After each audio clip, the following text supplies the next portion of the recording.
आपको याद होगा बीजेपी के लिए तो मरो या मारो की स्थिति थी।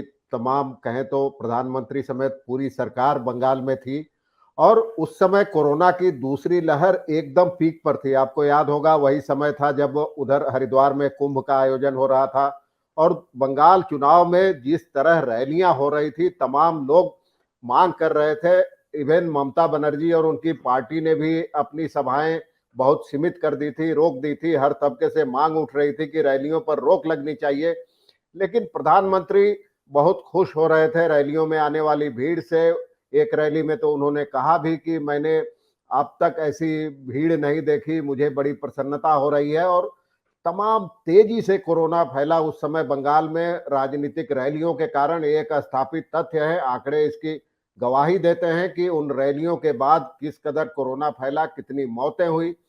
लेकिन किसी के कानों पर जूं तक नहीं रेंगी। खासकर एक और प्रधानमंत्री लॉकडाउन से लेकर तमाम नसीहतें देते फिर रहे थे और खुद ही कोरोना प्रोटोकॉल की शरेआम धज्जियां उड़ाते रहे थे। और तो अगर प्रधानमंत्री ऐसा कर रहे थे तो उनके बाकी सहयोगी ऐसा क्यों नहीं करते? अमित शाह की रैली हो, जेपी नड्डा का रोड शो हो, तमाम चीजें चलती रही। आखिर में एक सप्ताह पहले कहा गया कि नहीं अब रोक दी जाएगी, तब तक तो इतना मामला बिगड़ चुका था, कोरोना इस कदर फैल चुका था कि उस पर कोई बेलगाम हो गया था, ये कह सकते हैं। तो काफी चीछा लेदर हुई, लेकिन पूरा आखिरी दम तक जोर लगाते रहे और सिर्फ उन सीटों के लिए रैलियां रद्द की गई आखिरी दो दौर के चुनाव प्रचार के पहले, जहां भाजपा का कोई नाम लेवा नहीं था। वो मुर्शिदाबाद, मालदा जो कांग्रेस का गढ़ था, तृणमूल कांग्रेस का गढ़ था, उन इलाकों में जब मतदान होना था उसके पहले रैलियां रोक दी गई। लेकिन जहां जहां उम्मीद थी, उत्तर बंगाल, दक्षिण बंगाल, झारखंड से सटे इलाके,